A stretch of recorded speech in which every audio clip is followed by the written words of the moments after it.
Les non-dits en direct. Ici, on dit ce que d'autres préfèrent taire. Sans hystérie, sans fioriture. On décortique les déclarations clés, les faits et leurs conséquences, clairement, point par point, pour comprendre ce qui se passe et où ça mène. Si ce format vous plaît, abonnez-vous dès maintenant, mettez un like et laissez votre avis en commentaire. Votre opinion compte. Quand la CIA s'est entendue avec le New York Times pour publier un article sur la façon dont la CIA ciblait V, de la manière la plus directe, je veux dire la plus intime possible, l'infrastructure pétrolière russe. D'accord. Frappe de précision. Infrastructure pétrolière. Oui, mais ensuite, ils ont eu la résidence. Les mêmes drones, les mêmes drones, les mêmes drones, les mêmes drones, utilisant le même guidage, le même guidage, le même guidage. C'est la même arme. C'est un atout dirigé par la CIA, le 14e régiment, lançant le même drone, utilisant les mêmes puces dirigées par la CIA. Et la CIA travaillait avec le New York Times sur cet article depuis des jours, voire des semaines avant. Le moment de la publication de cet article n'est pas un hasard. La CIA envoyait un signal, nous vous ciblons. D'accord, maintenant ça. Nous vous visons. La CIA. Et la puce. D'accord, la CIA. La puce a été remise aux Russes quelques jours après que Trump ait traité Poutine de menteur, après qu'il ait déclaré « Rien de ce que disent les Russes n'est vrai ». Et la CIA a donné ceci, les Russes ont fourni cette puce, et cette puce a plusieurs fonctions. Cette puce prouve que la résidence était la cible. Il n'y a aucun doute là-dessus. Mais compte tenu de ce drone et de la façon dont ce drone, Palantir, ce drone est un drone produit conjointement par les Allemands et les Ukrainiens. D'accord. Le système de guidage est en fait une puce allemande, D'accord. produit par l'Allemagne. Mais Palantir est responsable du ciblage, pas le gouvernement allemand. Palantir effectue le ciblage. D'accord. Et Palantir dit qu'ils obtiennent des renseignements disponibles commercialement, qu'ils mélangent ensuite avec les renseignements donnés aux Ukrainiens, par quiconque. L'OTAN. Par quiconque. Ils n'ont pas dit l'OTAN. Par quiconque, et c'est mélangé. On suppose que c'est l'Allemagne, l'OTAN, tout ça. Mais voilà le truc, la technologie utilisée, qui est une technologie pilotée par l'IA, reflète celle du système de guidage Tomahawk, mais ralentie parce que vous êtes dans un drone. Mais fondamentalement, il n'y a pas de GPS. Le truc est lancé dans une trajectoire. À mi-parcours, il effectue une correction de trajectoire basée sur le timing. Il activera soit le radar, soit une caméra. Il prendra une image qui sera ensuite comparée aux données stockées dans le drone et il s'alignera et continuera. Mais il y a d'autres données qui arrivent, la vitesse du vent, les conditions météorologiques, le guidage qu'ils suivent, les réseaux de défense aérienne. Ce sont des informations qui ne sont collectées que. Elles ne sont pas collectées par des ressources commercialement disponibles. D'accord. Et la spécificité des informations ne peut être collectée que par les États-Unis.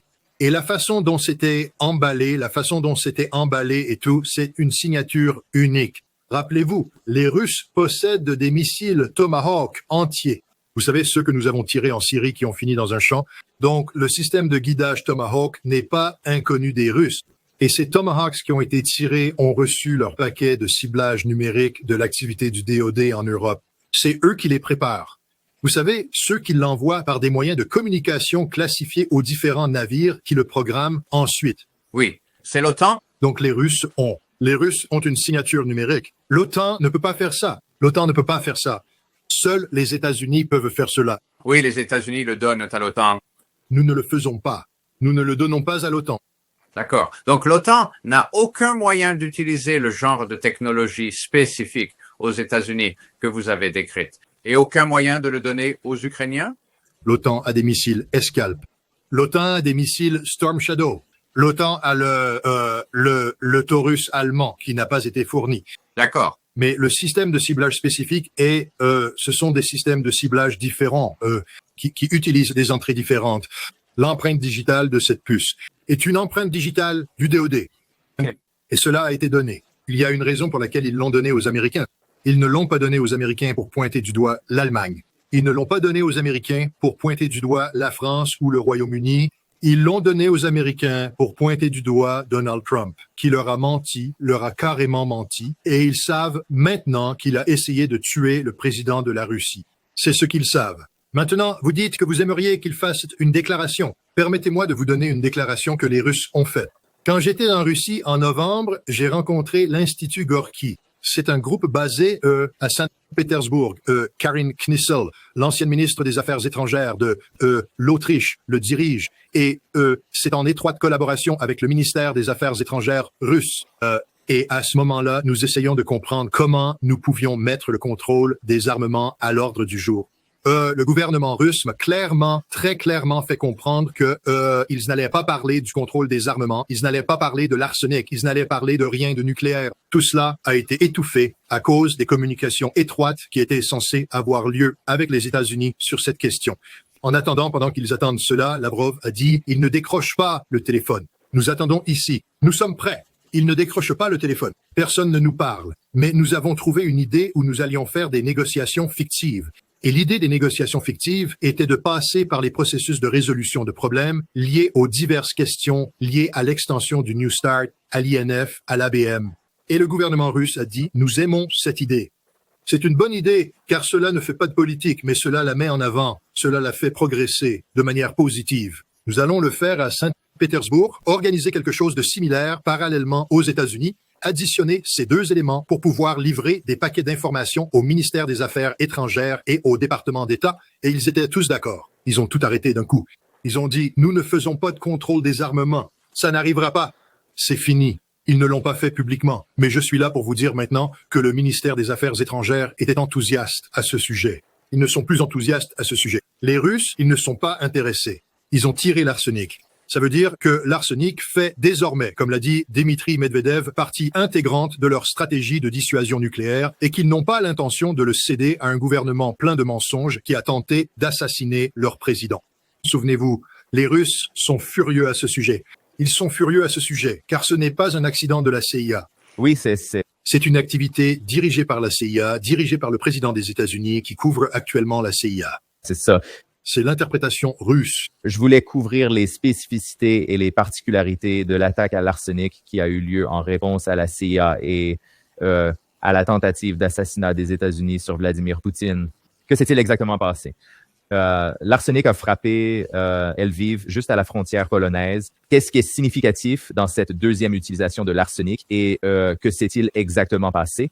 Eh ben, il va y avoir énormément de spéculation ici. Alors, il faut comprendre parce que personne n'est venu et ce que je dirais, c'est que la première attaque à l'arsenic a été faite par un missile de test. Les Russes ont dit que c'était un test opérationnel.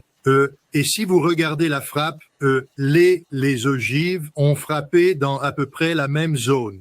Ils ont choisi 6 cibles différentes dans le même espace géographique étroit de à Dnipro. Cette frappe par un deuxième arsenic, il y avait 6 cibles distinctes, physiquement séparées. Je pense que il y avait une installation de rénovation d'avions qui a peut-être pris 3. Quand je dis 3, c'est 6. Les 6 sous-munitions, 3 ogives à cibles indépendantes, 6 sous-munitions, boum, boum, boum. Mais l'une d'elles est partie et a touché la position stratégique du gaz et je pense qu'elles ont touché d'autres cibles. Donc, ce que les Russes ont démontré cette fois-ci, c'est parce qu'ils disent toujours « non, ça arrive et ce n'est pas précis ». Les Russes ont dit « regardez ça, voyez, c'est séparé et maintenant voyez ce qui se passe ». Les 6 éléments à cible indépendante vont et frappent 6 cibles distinctes qui sont dire « oh, l'arsenic a un plus grand ». Donc, les Russes ont révélé un très grand détail opérationnel sur l'arsenic qui n'est pas seulement concentré dans une seule zone. Ce sont 6 ogives manœuvrables, séparées et ciblables qui les placent avec précision là où elles doivent aller. Donc, c'est un signal que les Russes ont aussi donné sur la capacité. Les Russes l'arsenic est entré en production en série. Cela a été annoncé, vous savez, il y a quelque temps, mais cela a vraiment commencé, je pense, en août, lorsque le premier missile produit en série est sorti de la chaîne de production à Votkinsk. Depuis ce temps, ils ont assemblé une brigade qui comprend 3 bataillons de 3 lanceurs, chacun soit 9 missiles. Il y a un 10e missile utilisé là-bas à des fins d'entraînement. Ainsi, 10 missiles ont été produits en série à Votkinsk entre août et décembre, lorsque cette brigade est devenue opérationnelle. Mais les Russes ont dit qu'il y avait aussi d'autres brigades en formation. Le lancement ne venait pas d'une unité opérationnelle. Le lancement est venu de Kapustin Yar. Lorsque Poutine a d'abord annoncé l'arsenic, il a dit que c'était un test opérationnel et il a dit « Nous en avons plusieurs, assemblés ensemble. Mais c'est un missile d'essai. Nous n'avons pas. » Vous savez, il n'est pas encore en production en série. Il est en production en série maintenant. Ces missiles vont vers les brigades opérationnelles, eux. Et l'armée biélorusse, en fait, c'est une brigade russe et la Biélorussie la commande conjointement, ainsi que d'autres, brigades qui sont là-bas. Ce missile était aussi un missile d'essai.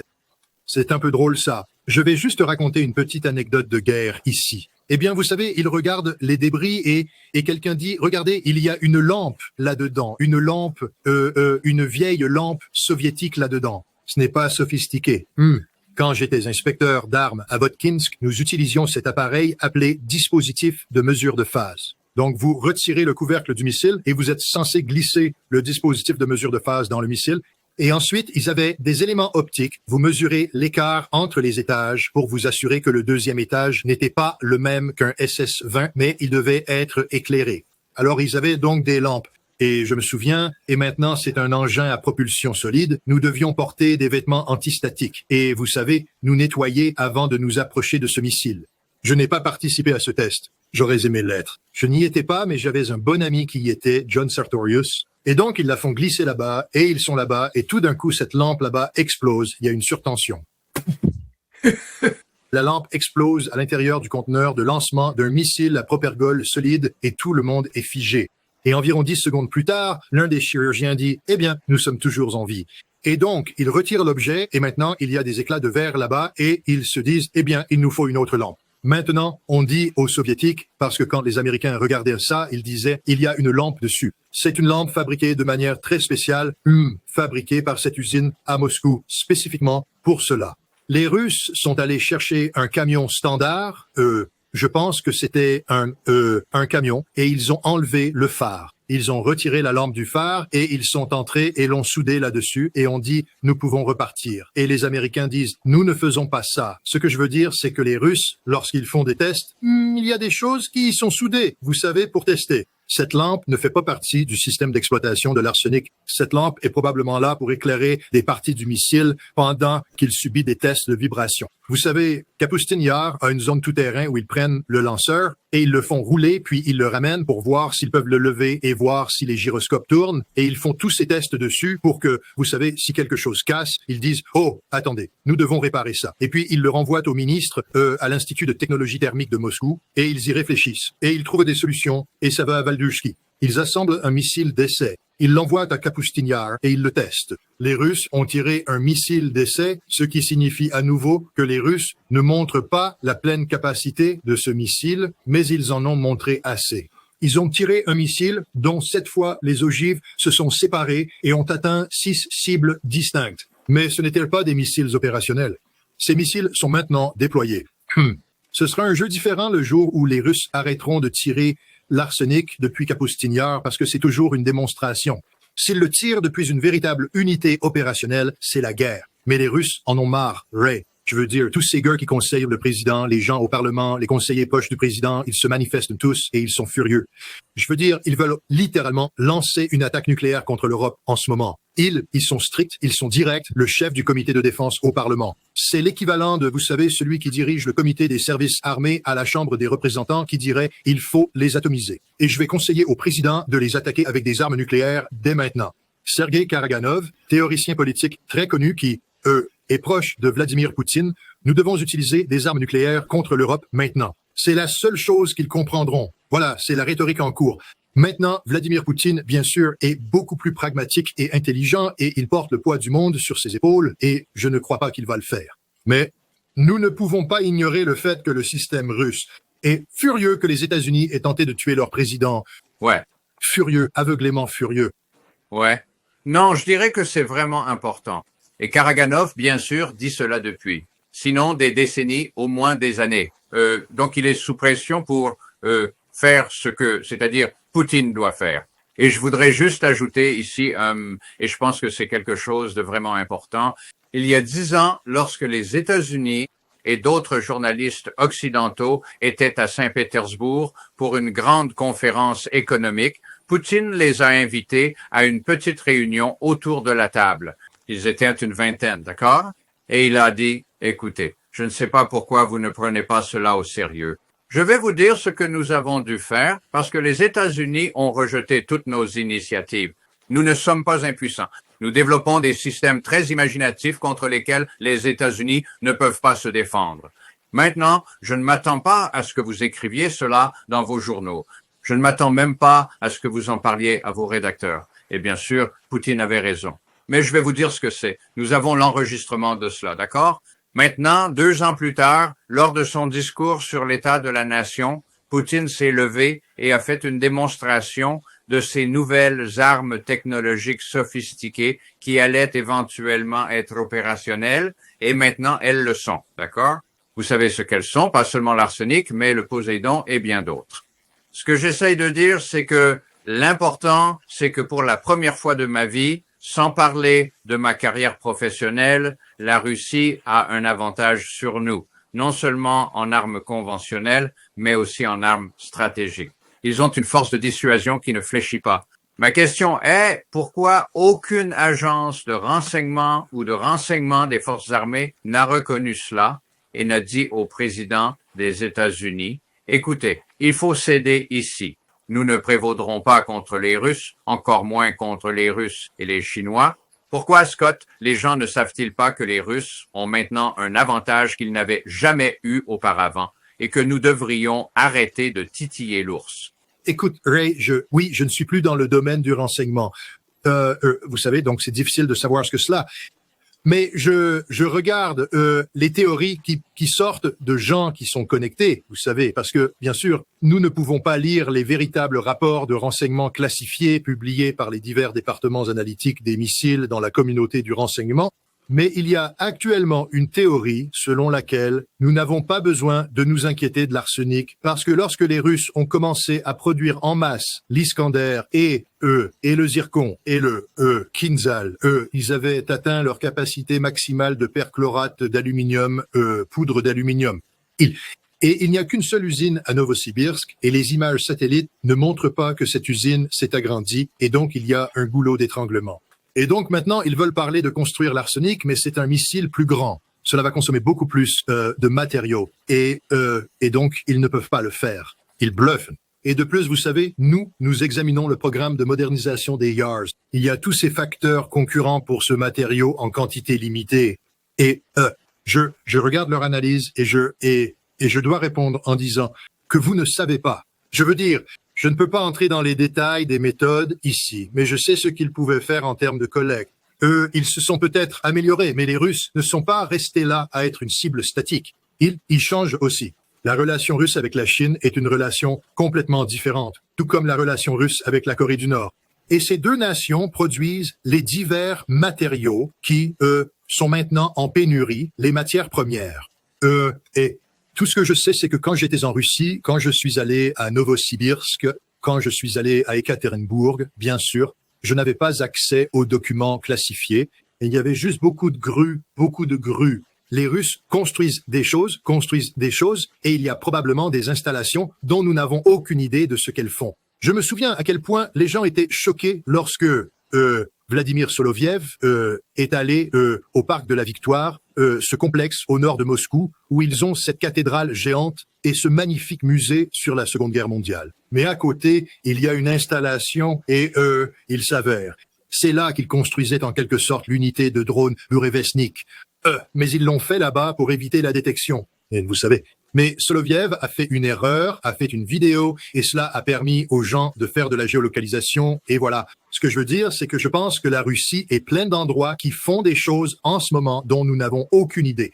Je veux dire, la CIA est fermée. Ils n'ont plus aucun agent opérationnel en Russie, pas comme avant. Et vous savez, les satellites ne sont utiles que lorsqu'ils regardent quelque chose. Vous regardez un toit, vous voyez? Je veux dire, ils ne sont pas encore si performants. Ils ne peuvent pas traverser le toit, sauf si vous... Eh bien, oui, en fait, maintenant, ils le peuvent. Avec le radar, l'infrarouge et le multispectre. Oui, mais je peux aussi contrer cela simplement avec des couches de chaleur et des réflecteurs. Je veux dire, vous savez, mais mon point est que je pense que les États-Unis avancent à l'aveugle sur ce sujet et qu'il y a aussi beaucoup de pensées illusoires.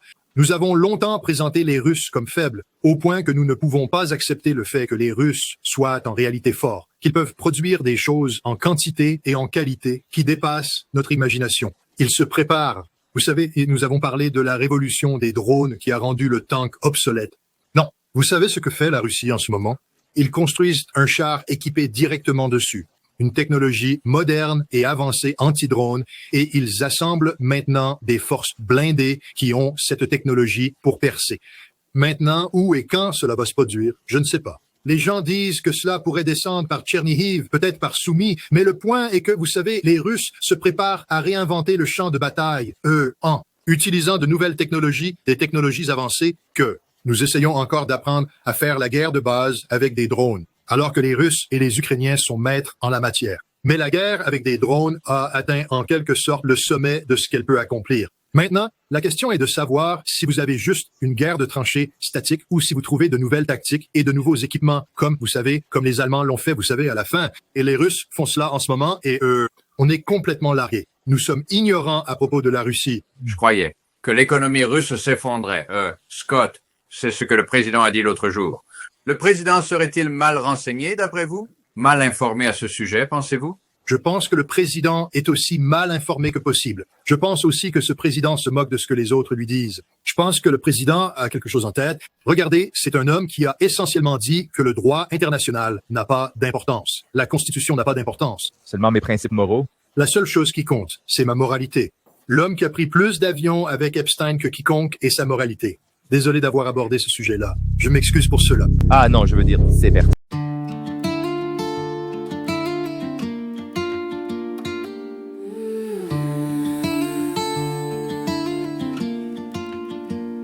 Dans le bruit des écrans, les ombres font la loi. Des titres qui s'allument puis s'éteignent sans voix. On lit entre les lignes, on suit le fil discret. Les mots qu'on n'a pas dit, les gestes qu'on promet. La nuit porte des preuves, des signes à moitié. Un chiffre, une image, un regard détourné. Si tout semble clair, c'est peut-être un décor. Nous on cherche la faille et la vérité dehors. Les non-dits, on les met en lumière. Quand le monde se tait, on écoute la poussière. Les non-dits, on recolle le sens. À froid, sans cri, mais avec exigence. Les non-dits, au cœur de la nuit, on ouvre les dossiers. Et le réel surgit.